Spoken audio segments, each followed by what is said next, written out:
Hallo meine lieben Techies, willkommen beim Trice Tech Talk und wir schauen uns heute das Ding an, ein Gaming-PC von HP Omen, nämlich der 45L Gaming Desktop GT 22 1958 NZ. Auf jeden Fall, wir schauen uns an, wie performt das Ding, wie warm wird es, wie laut wird er und was kann die Cryo Chamber eigentlich genau?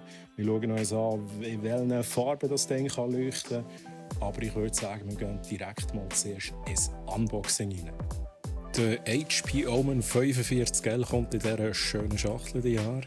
Schauen wir uns natürlich noch schnell von allen Seiten an. Und zum Öffnen von dieser Schachtel muss man unten die Clips, ich weiß gar nicht, wie man das sagt, Clips entfernen. Und ich habe das irgendwie nicht von Hand geschafft, darum habe ich da schnell eine Zange genommen zur Hilfe.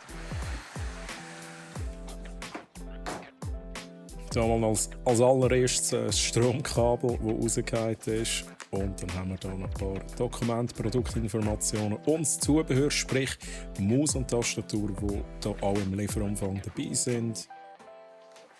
Nehmen wir den Tower hier mal raus. Plastik weg.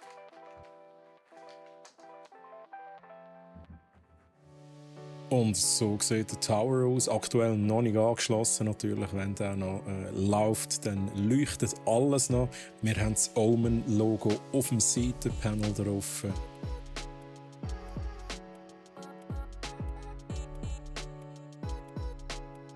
Schauen wir uns schnell die Anschlussmöglichkeiten vor bzw. oben an. Wir haben zweimal USB 3 Typ A Anschlüsse mit 5 Gigabit pro Sekunde Signalrate. Dann haben wir zwei USB 2 Typ A Anschlüsse. Wir haben ein Kopfhörer-Mikrofon-Kombibuchse und einen separaten Mikrofonanschluss. Und auch der Einschaltknopf ist dort platziert. Auf der Hinterseite haben wir einen USB-C-Anschluss mit 10 Gigabit pro Sekunde Signalrate. Wir haben einen USB-C-Anschluss mit 5 Gigabit pro Sekunde Signalrate. Wir haben zwei USB 3 Typ A mit 10 Gigabit pro Sekunde Signalrate und zwei USB 3 Typ A mit 5 Gigabit pro Sekunde Signalrate. Zwei USB 2 Typ A Anschlüsse. Wir haben einen Audio-Eingang und einen Audio-Ausgang sowie einen Mikrofonanschluss. Und wir haben natürlich noch einen RJ45 Netzwerkanschluss mit 1 Gigabit. Weiter haben wir einen DisplayPort-Anschluss direkt auf dem Mainboard. Der ist aber abgedeckt, weil wir den auch gar nicht brauchen, weil schliesslich haben wir einen RTX 4090 in diesem System verbaut, wo ein HDMI-Anschluss sowie 3 DisplayPort-Anschlüsse bietet. Ich muss ehrlich sein, für meinen Geschmack sind es ein bisschen wenig USB-Anschlüsse. Ich habe sehr viele Geräte, die ich brauche. Und bei der Wahl des Mainboard damals für meinen PC, den ich habe ich extra geschaut, dass ich dort so viele USB-Anschlussmöglichkeiten habe wie möglich. Und das wäre mir definitiv ein bisschen zu wenig. Beide Seitenpanels lassen sich problemlos entfernen. Man hat oben so einen Knopf, den man drücken kann jeweils. Und dann kann man das Seitenfenster oder Seitenpanel wegnehmen. Kommen wir an dieser Stelle noch schnell zu den Specs von dem Gerät. Was ist überhaupt verbaut? Wir haben einen Intel Core i9-13900K CPU verbaut. Es ist ein HP-eigenes Mainboard verbaut mit dem Intel Z790 Chipsatz. Es sind insgesamt 64 GB Kingston Fury DDR5 RAM verbaut mit 5200 MHz. Also 4x16 GB Regel mit RGB, blinkend in allen Farben. Für das Betriebssystem ist ein NVMe SSD verbaut, und zwar ein WD Black Gen 4 mit 1 TB. Zusätzlich ist noch eine weitere NVMe SSD verbaut, auch ein WD Black Gen 4, aber mit 2 TB. Also insgesamt hat man 3 TB Speicher in diesem System.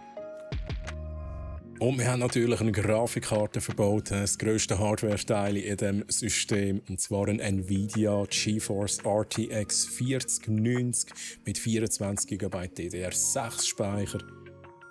Für die drahtlosen Anschlussmöglichkeiten beherrscht das Mainboard natürlich noch Wi-Fi 6E und Bluetooth 5.3. Und als Frontpanel kann man einfach entfernen. Man hat dort links und rechts also 2 Knöpfe, die man drücken kann, um das zu entfernen. Unten dran haben wir einen Staubfilter.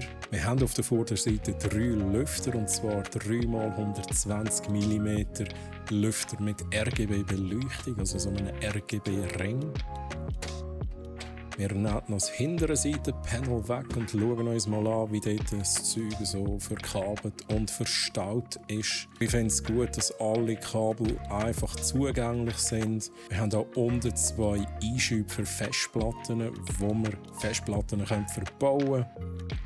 Was man hier auch sieht, ist das Netzteil von Cooler Master, das verbaut ist. Und zwar ein 1200 Watt 80 plus Gold zertifiziertes ATX-Netzteil. Wir haben hier 2-mal Platz für ein SSD, den wir hier noch verbauen können. Und im oberen Bereich sehen wir noch den Controller, der verwendet wird, um die Lüfter sowie auch RGB-Geschichten anzusteuern, die man dann über die Software bedienen kann.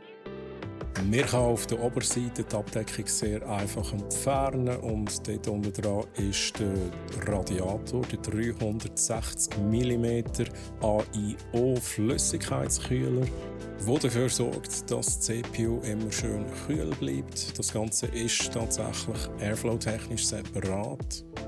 So, wir machen hier schnell die ganzen Panels wieder dran, den Filter wieder drin, Frontpanel wieder drauf und schauen uns schnell das Zubehör an. Wir haben hier eine kleine Anleitung, einen Quick Start Guide quasi, wo steht, hey, was muss man da zuerst beachten und was ist wo, was sind welche Anschlüsse und so weiter. Wir haben im Lieferumfang auch eine Maus dabei sowie eine Tastatur. Aber ich muss ehrlich sein, wahrscheinlich kauft sich jeder Gamer separat noch Maus und Tastatur. Aber es ist dabei, und wenn man sonst keine Maus und Tastatur hat, dann kann man natürlich die brauchen. So, dann würde ich sagen, stecken wir den PC mal am Strom an, das HDMI-Kabel mit dem Monitor verbinden, damit wir auch etwas sehen, und schalten das Ding mal ein. Es hat einen leichten Delay tatsächlich, nachdem man auf den Power-Button gedrückt hat.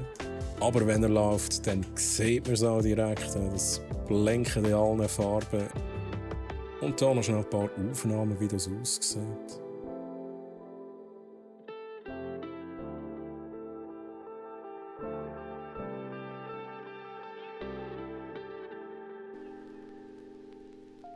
«45L» Produktbezeichnung ist auf dem Glasseitenpanel auch noch aufgedruckt.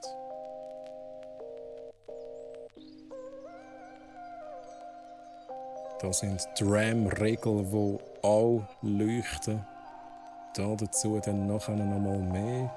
Und hier haben wir die Nvidia GeForce RTX 4090 Grafikkarte, ein riesen Monster. Und was ich hier echt auch nice finde an dieser Grafikkarte, wie sie verbaut ist, sie ist tatsächlich auf der Vorderseite verschraubt. Und das ist wahrscheinlich auch der Grund, wieso das beim Transport nicht irgendwie noch Schaumstoff verwendet wird. Weil das braucht man in der Regel, damit die Hardware beim Transport nicht allzu fest sich bewegt und kann kaputt gehen.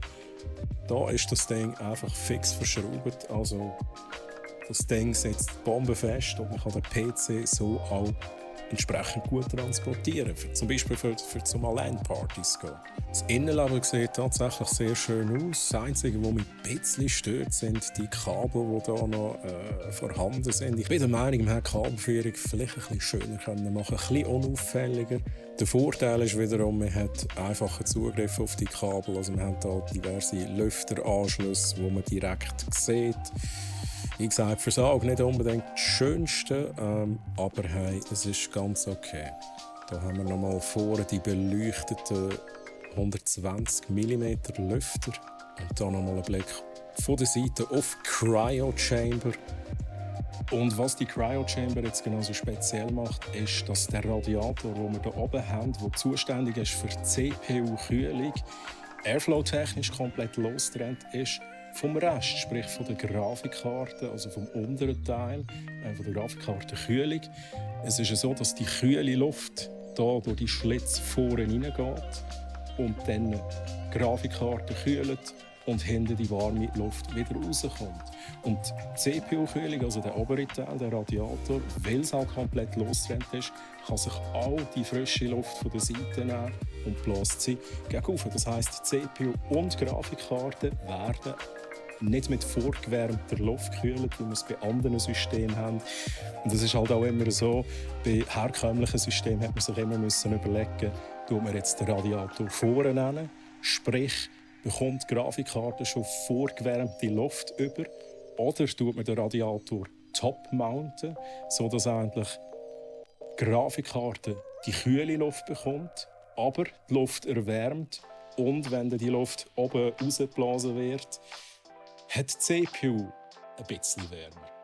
Und ich muss sagen, bei all meinen Tests sind die Temperaturen von GPU, also Grafikkarte, und CPU sehr gut gewesen. Also man merkt, dass das wirklich etwas bringt. Und ich finde das wirklich ein innovatives Kühlungskonzept von HP. Vielleicht nochmal zum Visualisieren habe ich da schnell einen Blogbeitrag von Patrick gesucht, wo das Airflow-System nochmal schnell schön abbildet. Der Unterschied ist auch, oben haben wir jetzt in unserem System 3 Lüfter drin, aber man sieht hier eigentlich, wie die kalte Luft reinkommt, wo die kalte Luft reinkommt und wo die heiße Luft schlussendlich rausgeht. Also wir haben die Grafikkarte separat, wir haben das Netzteil tatsächlich noch separat und natürlich den CPU-Lüfter separat. Nachdem man das System aufgebaut hat, muss man natürlich Windows 11 noch installieren. Also installieren ist übertrieben, man muss es einrichten, man muss das Microsoft-Konto verbinden und so weiter. Man kennt es. Das Ganze dauert so ca. 8 bis 10 Minuten, aber wir schauen uns das hier schnell im Schnelldurchlauf an.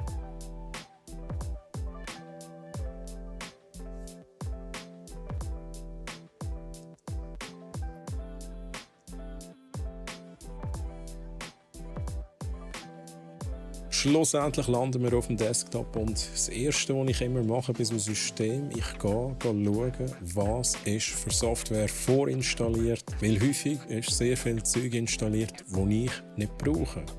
Und wir gehen da mal schnell durch, also ich kann nicht auch selber schnell schauen, was da so alles installiert ist. Es sind natürlich sehr viele Tools von HP installiert.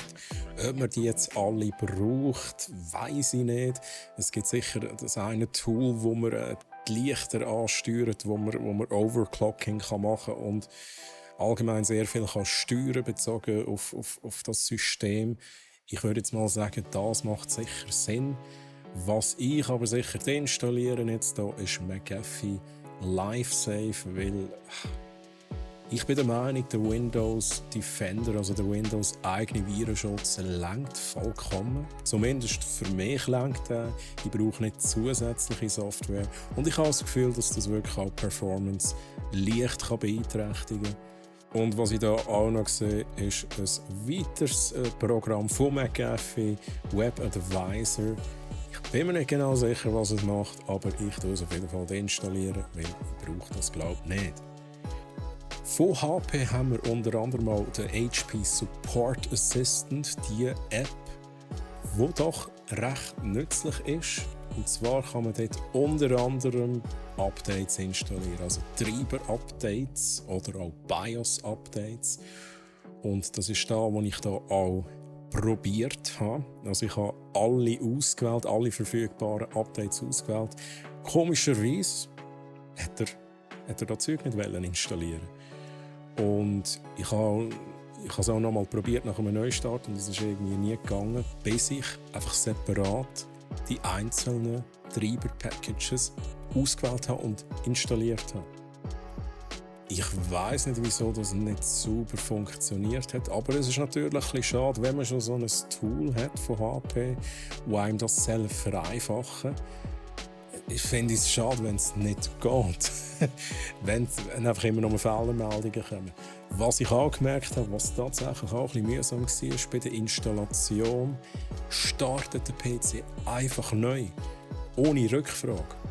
Und ich war eben noch Steam am Installieren und ein paar Tools, die ich zum Testen brauche. Und während dieser Installation hat es mir einfach den PC neu gestartet, weil HP Support Assistant im Hintergrund die Treiberinstallation abschliessen und einfach ohne Rückfrage einen Neustart initiiert hat. So Sachen nerven mich ein bisschen.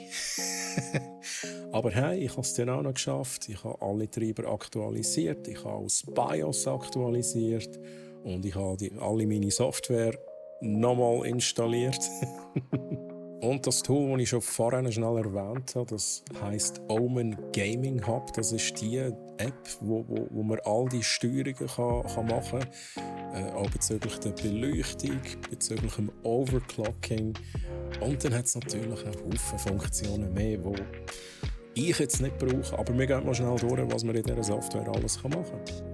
Auf der Startseite hat man so ein bisschen eine Zusammenfassung von diversen Funktionen. Nachher haben wir den Menüpunkt Fanatical und da kommt schlussendlich auch eine Website. Also ich weiss nicht, was mir das jetzt genau bringen soll. Was vielleicht noch nützlich ist, ist tatsächlich ein Überblick über alle Games, die man installiert hat. Also da wären auch Games von Steam jetzt zum Beispiel aufgelistet, die ich installiert habe. Aber ich sehe mich jetzt nicht, die Omen Gaming Hub Software zu öffnen, um schlussendlich ein Spiel zu starten. To be honest. Dann haben wir einen Menüpunkt mit Angeboten, wo auch wieder diverse Spiele aufgelistet sind. Dann haben wir den Menüpunkt Light Studio, aber das schauen wir uns nachher noch schnell an, weil weiter unten kommen wir auch nochmal auf diese Funktion. Wir haben eine Galerie mit, I guess, Hintergrundbildern. Auch wieder eine Funktion, wo ich mich frage, brauchen wir das wirklich jetzt in dieser App? Dann haben wir einen Optimierer, was tatsächlich wieder sinnvoll sein kann. Wobei, auch da bin ich immer sehr vorsichtig. Ich meine, was heisst jetzt genau Booster? Was macht die Software denn genau? Ich nehme an, dass du gewisse Hintergrunddienste beenden und so weiter, damit ein bisschen mehr Performance rum ist. Und was auch noch drin ist, ist eine Funktion zum Bereinigen von unnötigen Dateien, wie man sie in x anderer Software auch schon hat. Also für mich auch da wieder fast ein bisschen zu viele Funktionen. Aber vielleicht gibt es Leute, die das brauchen und ja. Dann haben wir weiter ein Feature, das sich nennt Kamera- und Stimmverstärker. Ich meine, ja, ist ja cool, aber auch da wieder... Ja, es gibt genug andere Tools, die das auch können. Aber wenn man es brauchen kann, dann go for it. Dann kommen wir noch zum Menüpunkt Omen Desktop. Da kann man sich Informationen zum System holen. Also man sieht, was ist für Hardware verbaut. Vielleicht auch nützlich für euch. Da sehen ihr direkt alle Infos. Dann haben wir noch den Menüpunkt Übertaktung, aber zu dem kommen wir später dann noch. Darum überspringe ich den schnell. Wir haben hier einen Netzwerkbooster, auch hier.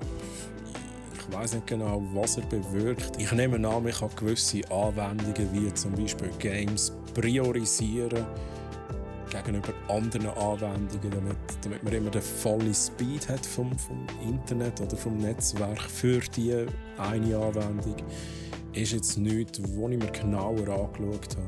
Wir haben eine Beleuchtungssteuerung integriert und da kann man wählen zwischen einer einfachen Steuerung von dieser Beleuchtung oder der erweiterten Steuerung. Wenn man die erweiterte Steuerung aufmacht, dann öffnet sich die separate App Omen Light Studio, wo man wirklich ins Detail rein kann die Beleuchtungssteuerung vornehmen. Wir schauen uns Light Studio dann nachher noch mal genauer an und gehen dort die ganzen Möglichkeiten durch und sehen dann auch direkt, wie sich die Beleuchtung verändert. Dann haben wir den Menüpunkt Leistungssteuerung, wo standardmäßig der Energiemodus ausgeglichen ausgewählt ist. Das heisst, das System läuft auch ein bisschen leisiger. Dort könnte man auch den Modus Leistung aktivieren, wo bewirkt, dass das System zwar ein bisschen lauter wird, aber mir wahrscheinlich auch ein bisschen mehr Leistung anbringt. Ich werde für Benchmarks auf jeden Fall dann auf Leistung gehen. Ich kann auch unten nochmal die ganze Lüftersteuerung beeinflussen. Ich kann auch hier sagen, soll es leise sein, normal oder Turbo. Und man kann sogar von Auto auf manuell schalten und dann dort jeden Lüfter separat regeln. Und ich werde dann auch später nochmal schnell auf manuell schalten und jeden Lüfter auf 100% tun, einfach zum Schauen, wie laut kann das System werden. Dann haben wir noch Energieoptionen, wo man kann sagen, hey, die Beleuchtung soll nach 5 Minuten abstellen, also nach 5 Minuten Leerlauf abstellen. Ich habe jetzt das mal auf ausgeschaltet, weil ich euch natürlich das präsentieren und zeigen, wie das aussieht. Gut, kommen wir nochmal zurück zum Menüpunkt Übertaktung. Auch in dieser Omen Gaming App, und das schauen wir uns jetzt schnell an. Man kann hier so einen einfachen Benchmark machen. Das ist ein Intel XTU Benchmark. Es gibt von Intel auch das separate App, die man installieren kann, die das auch kann. Man hat das schön hier jetzt in dieser App integriert. Und man kann eigentlich immer so schauen, okay, wie viele Punkte habe ich, und dann kann man ein bisschen umtweaken, ein bisschen overclocken und schauen, wie viele Punkte komme ich höher. Jetzt ist das natürlich nicht unbedingt eine Funktion für Leute, die sich nicht mit Overclocking auskennen. Overclocking ist immer so ein bisschen ein Antasten, ein Probieren, wie viel kann ich da rauf, und das System läuft noch stabil. Das ist auch je nachdem ein bisschen zeitintensiv. Darum, ich habe jetzt hier kein Overclocking gemacht. Also wir machen die ganzen Benchmarks ohne Overclocking. Aber auch, dass ihr mal seht, hey, was kann ich da in dieser App an Übertaktungsgeschichten machen. Wir haben auch noch einen Button, der heisst «Mehr Optionen anzeigen», und da kann man jetzt wirklich auch ins Detail. Ich würde jetzt aber da wirklich behaupten, da muss man sich auskennen, wenn man da an diesen Reglern anfängt, hantieren. Aber man kann hier sehr viel machen zum CPU overclocken. Dann haben wir einen Menüpunkt, das ist ein bisschen versteckt tatsächlich, wo es um den Arbeitsspeicher geht. Und das hat mich jetzt also sehr verwundert, als ich das gesehen habe. Und zwar laufen im Standardmodus, also so wie wir es jetzt haben, nach dem Aufsetzen, so wie das Gerät herkommt, die RAM auf 400 Megatransfers pro Sekunde, obwohl sie endlich 5200 würden hinbringen. Also da wird ganz klar das Potenzial nicht genutzt, das die RAM haben. Aber wir können jetzt hier in dieser Software umstellen. Ich finde es einfach ein bisschen schade, dass das nicht der Standard ist, dass es nicht standardmäßig auf 5200 läuft und dass es dann auch so versteckt ist in dieser App. Ja, aber ich habe es gefunden, ich habe es natürlich direkt umgeschaltet. Es braucht dann auch einen Neustart. Diese Einstellung kann man übrigens auch im BIOS einstellen. In das BIOS gehen wir nachher dann einmal rein.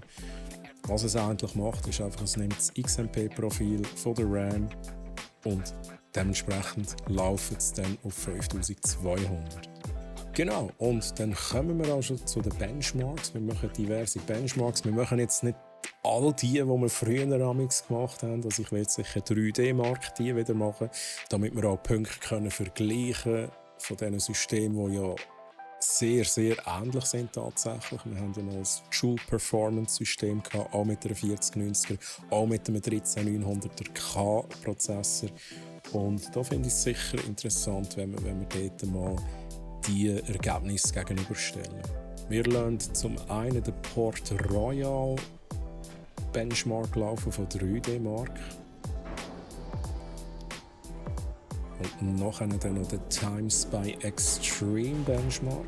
Wir gehen mal direkt schnell zu den Ergebnissen vom Port Royal.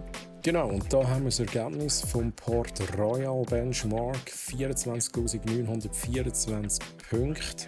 Wie gesagt, die RAM sind auf 5200 eingestellt und der Leistungsmodus ist auf Leistung eingestellt.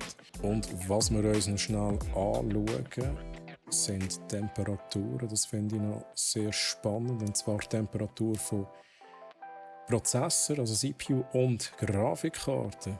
Und wie gesagt, die Grafikkarte wird ja, so um die 78, 79 Grad warm. Der Prozessor bleibt deutlich kühler. Also der Benchmark geht vor allem ein bisschen auf GPU. Aber ich glaube, wir sehen hier auch schon schön, wie eben genau die beiden Komponenten eben separat gekühlt werden, dank der Cryo Chamber.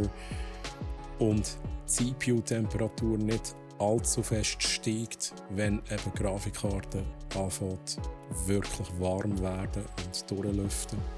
Und wie schon angetönt, können wir schnell vergleichen, wie jetzt der HP Omen im Vergleich zum Joule Performance System performt.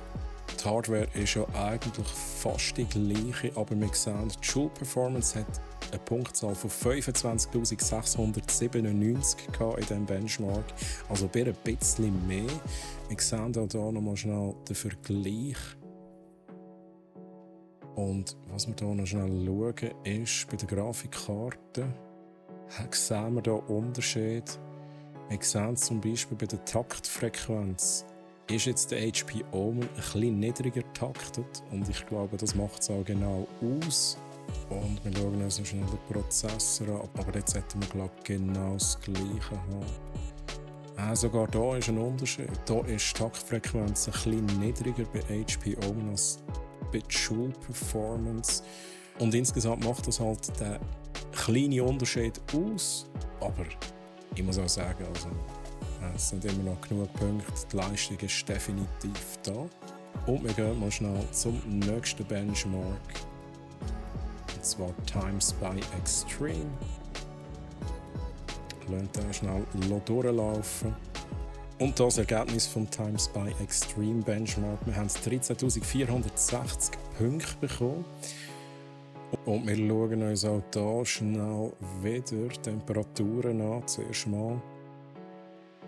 Hier kommt jetzt auch der CPU stellenweise ein bisschen mehr zum Einsatz. Also man sieht, manchmal ist es eher CPU, manchmal ist es eher GPU, die belastet wird. Und hier sehen wir die CPU-Temperatur, die doch recht weit hochgeht. Und ich kann mir vorstellen, dass da schon teilweise ein Throttling stattfindet, wo wahrscheinlich auch ein bisschen auf Punkte schlägt. Und ich weiss, dass wir mit dem Joule Performance System, das wir jetzt auch schnell vergleichen, wir haben beim Joule Performance System tatsächlich einiges mehr Punkte gehabt.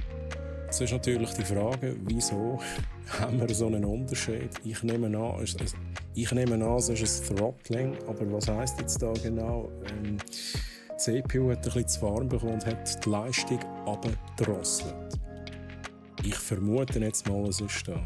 Heisst jetzt da, dass die Kühlungslösung schlecht ist? Nein. Also erstens mal ist es sehr warm in meiner Wohnung. Da muss man vielleicht auch noch berücksichtigen, weil den Joule Performance Benchmark haben wir im Winter gemacht, während ich jetzt da irgendwie 30 Grad in der Wohnung habe. Aber was ich mir eben vorstellen kann, also das System ist nie extrem laut geworden. Ich könnte mir vorstellen, dass wir vielleicht mit dem Turbo-Modus, wo die Lüfter noch mal ein bisschen schneller drehen, dass wir dort vielleicht wirklich noch etwas rausholen können. Und wenn ich mir anschaue, wie hoch man die Lüfter im manuellen Modus aufdrehen kann, liegt noch extrem viel mehr drin, einfach auf Kosten von der Lautstärke. Das schauen wir uns übrigens nachher noch an, wie laut das Ding wirklich werden kann. Aber ja, das ist das Ergebnis vom Benchmark. Ich sage jetzt einmal, es ist ja nicht einmal die Default-Einstellung, ich bin sogar noch eins rauf. Aber vielleicht würde es Sinn machen, dass man das Lüfterprofil vielleicht noch ein bisschen anpasst, dass es halt ein bisschen schneller mehr lüftet, damit die CPU nicht zu heiß bekommt. So wie die letzten Mal auch schon, machen wir hier natürlich auch noch den Cyberpunk Benchmark. Wir lassen den komplett schnell einmal durchlaufen. Es werden auch immer schön die FPS angezeigt. Da kann man hier gerade beobachten, wie sich es verhält. Die Einstellungen werden dann übrigens nachher nochmal eingeblendet, aber es sollte das Raytracing Ultra Preset sein, das hier am Laufen ist.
So, und da haben wir das Ergebnis, durchschnittliche FPS von 92,78 plus noch ein paar weitere Informationen.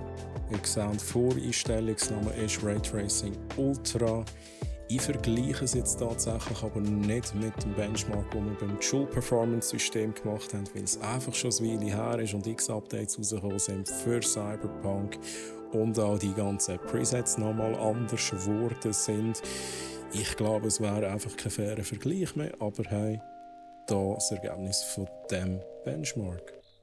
Das wären Benchmarks gewesen, also ihr seht, die Leistung ist gut. Es gibt so ein, zwei Fragezeichen, aber wie gesagt, vielleicht kann man da auch mit den Lüfterprofilen noch mal etwas mehr rausholen. Insgesamt ist auf jeden Fall doch die Joule Performance, das System, das wir im Januar getestet haben, besser gewesen. Also es hat besser performt, aber wie gesagt, gerade beim Port Royal Benchmark, der Vergleich, dort war die Differenz eher klein gewesen. Während bei Times by Extreme doch eine grössere Differenz war. Wahrscheinlich, weil die CPU throttelt worden ist, weil sie zu warm geworden ist. Aber ich denke mal, das kann man lösen, indem man noch ein bisschen umschraubt und das Lüfterprofil vielleicht noch ein bisschen anpasst. Kommen wir zu der Beleuchtung.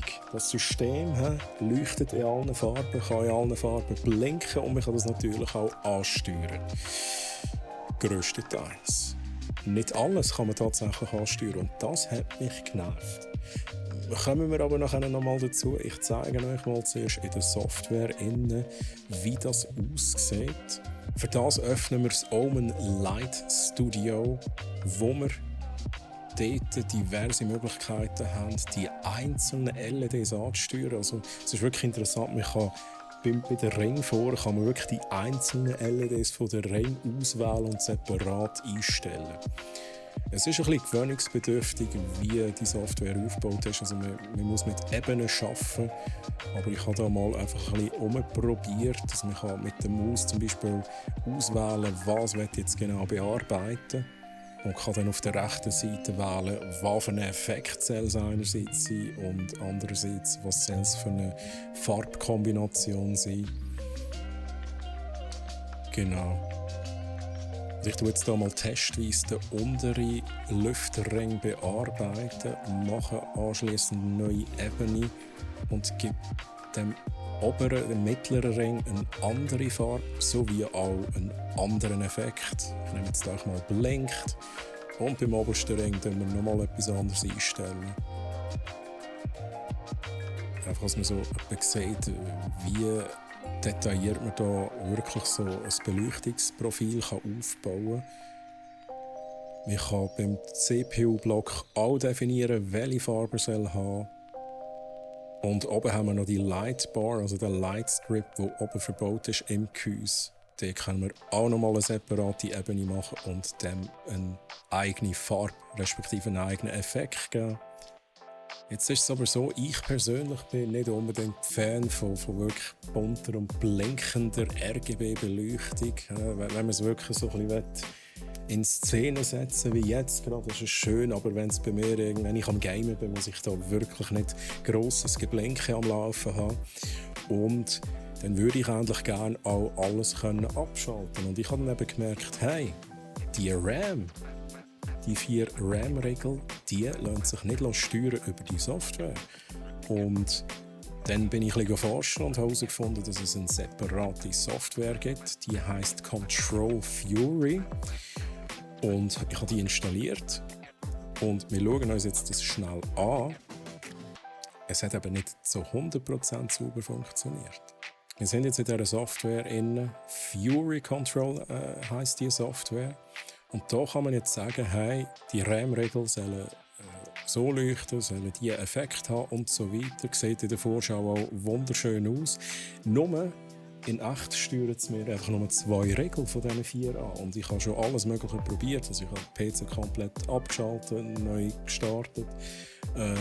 Und die Software kann effektiv nur 2 Regeln ansteuern. Die anderen beiden reagieren irgendwie schon auch drauf, aber nicht mit dem, was ich eingestellt habe. Und auch wenn ich zum Beispiel die Helligkeit auf 10% oder komplett auf 0 schraube, leuchten einfach immer noch die 2 Regeln. Also ich bringe Beleuchtung von den RAM-Regeln, von diesen 2 auf jeden Fall, nicht weg. Und das ist etwas, was mich doch echt stört, weil einerseits wäre es schön, wenn in dieser Software von HP das auch direkt drin wäre, dass man halt die RAM-Regel ansteuern kann. Ich meine, HP verbaut ja schliesslich die RAM-Regel. Also wäre es cool, wenn man die auch ansteuern könnte. Und wenn es nicht anders geht als über eine andere App, wie zum Beispiel Fury Control, dann wäre es einfach auch schön, wenn es super funktionieren würde. Und ja, das ist so ein Schwachpunkt, den ich festgestellt habe. Ich bin der Meinung, wir könnten es sicher beheben mit einem Software-Update, aber wahrscheinlich natürlich nicht von HP, sondern von Kingston. Das ist ihre Software. Oder HP bringt es tatsächlich auch hin, die Beleuchtungssteuerung von der RAM auch mit Omen Gaming Software zu integrieren. Das wäre natürlich das Beste. Und natürlich so, dass es auch alle 4 Regeln ansteuert. Aber ja, das wollte ich auf jeden Fall noch mit euch sharen. So, wie auch bei den letzten Systemen schon, schauen wir uns jetzt nach, wie laut ist das Ding eigentlich. Wenn man das neben sich stehen hat, ist es vielleicht auch noch wichtig, dass es nicht die ganze Zeit tönt wie ein Föhn. Macht er auch nicht, macht er tatsächlich nicht. Obwohl ich das Gefühl habe, könnte halt ein bisschen mehr raufgehen bei der CPU-Kühlung, wie wir es vorhin beim Benchmark gesehen haben. Aber wir schauen uns mal die Lautstärke an im Standardprofil. Also es ist jetzt nicht das Leistungsprofil, das wir aktiv haben, sondern einfach das Default-Profil, das eingestellt ist, wenn man den PC in Betrieb nimmt. Und da haben wir so um die 37, 38 Dezibel im Idle-Betrieb. Ich habe dann auch noch einfach ein YouTube-Video schauen, um einfach zu sagen, hey, so laut ist es bei YouTube-Videos, aber es hat sich nichts geändert. Also auch dort ist es genau gleich laut wie im Idle. Und wenn ich ein Game starte oder auch die Benchmarks laufen lasse, dann geht die Lautstärke ein bisschen auf, und zwar auf, sagen wir mal, um die 46, 47 Dezibel, was aber noch erträglich ist. Und ich habe es vorhin schon angetönt, ich habe testweise mal manuelle Lüftungssteuerung gemacht und jeden Lüfter einfach auf 100% aufgetan. Und dann sind wir tatsächlich bei 73 Dezibel, also dann tönt es echt wie ein Föhn. Aber ich finde es auch recht beeindruckend, was die Lüfter leisten können. Also da ist auch mit einem Blatt Papier beim Radiator oben. Also da bläst das Papier wirklich heftig auf. Man sieht auch beim hinteren Lüfter, dass da einiges an Airflow rum ist, der da rauskommt. Also ich finde es echt beeindruckend, dass das System so viel Lüfterleistung bringt. Natürlich, es ist dann fast nicht mehr erträglich von der Lautstärke her. Aber in Extremsituationen kann man das System immer noch gut kühlen. Und dann gehen wir noch schnell ins BIOS rein. Das ist etwas, was mich immer wundernimmt bei vorgefertigten PCs von Herstellern, wie zum Beispiel von HP. Wie sieht denn das BIOS aus und was kann man dort machen und was kann man eben nicht machen? Und wie sind auch die Standardeinstellungen? Und da mal schnell so einen Überblick, was wir im BIOS alles für Möglichkeiten haben. Auf der Startseite werden natürlich die Systeminfos aufgelistet. Unter Security oder Sicherheit kann man so die Standardeinstellungen vornehmen. Ich kann also das System auch schützen mit einem Passwort oder dann einfach das BIOS schützen mit einem Passwort. Man kann da diverse Einstellungen vornehmen, die man so kennt. Ich gehe jetzt nicht weiter darauf ein, es ist halt sehr technisch. Aber so weit eigentlich gut, wenn auch extrem abgespeckt. Also man kann jetzt da nicht ein grosses Detailzeug einstellen, aber für die meisten sollte das eigentlich reichen. Wir haben hier natürlich Boot-Optionen, die es logischerweise auch braucht, wo man hier Einstellungen vornehmen kann. Und dann gehen wir hier mal schnell in Overclocking Settings. Da kommt dann eine Warnung, was auch gut ist, macht Sinn. Und die Info, dass man das auch über die Omen Gaming App kann steuern kann. Also ein Teil davon. Und jetzt kommt da, wo mich ja auch wieder verwundert hat, vorhin, da haben wir die Standardeinstellung von der RAM, die auf 4000 laufen.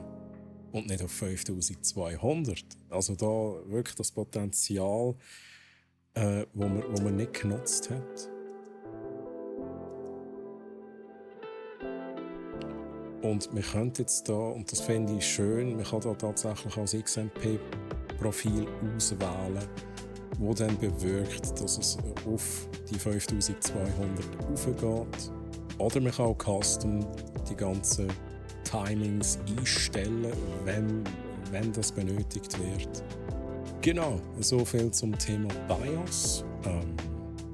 Das Gerät kommt übrigens mit 2 Jahren Garantie in der Schweiz und Liechtenstein. Und wenn ein Problem nicht online gelöst werden kann, gibt es sogar die Möglichkeit, dass ein Servicetechniker vorbeikommt und das versucht zu lösen. Und wir haben zu diesem Thema tatsächlich schon ein Video aufgeschaltet, wo der Patrick dabei ist. Und am besten zeige ich euch das schnell, weil das Thema wunderbar erklärt. Seit kurzem kann ich meinen PC nicht mehr richtig aufstarten. Es kommt immer wieder die gleiche Fehlermeldung. Also habe ich mich beim HP-Kundendienst gemeldet.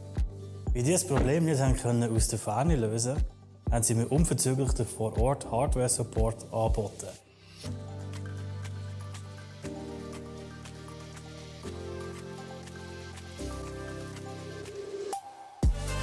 Der HP-Spezialist hat das Problem sofort erörtert und direkt bei mir in der Stube lösen. In meinem Fall war es eine defekte Knopfbatterie, die das Problem verursacht hat. Das ist jetzt meine erste Erfahrung mit dem Vor-Ort-Support von HP. Ich muss sagen, ich bin positiv überrascht. Freundlich, kompetent, schnell und natürlich bequem. Was will man mehr?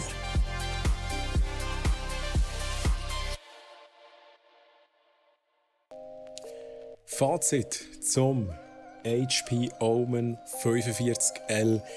Ich muss immer wieder schauen, wie er heisst. Gaming Desktop GT 221958 NZ.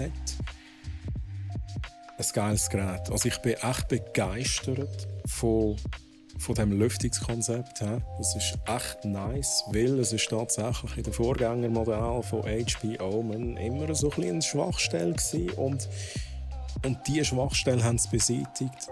Und nicht nur beseitigt, sondern ein echt geiles Kühlungskonzept gebracht, das HP zudem ja auch patentiert hat.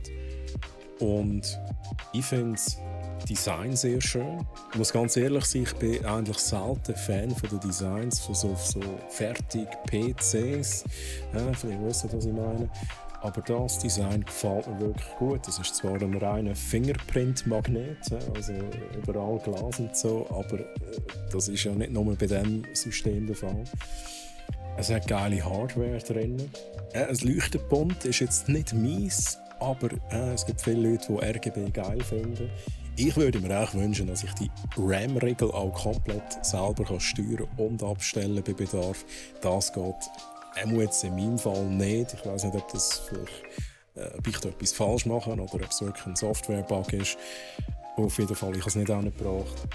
2 RAM-Regeln, die leuchten einfach immer.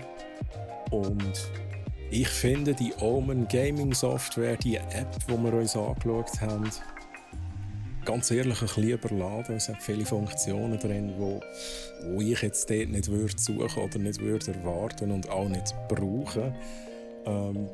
Die wichtigen Funktionen kann man gut bedienen. Ich finde es schade, dass die RAM-Regel auf 4000 Megatransfer pro Sekunde laufen, wenn es ja doch 5200 würden bringen mit dem XMP-Profil.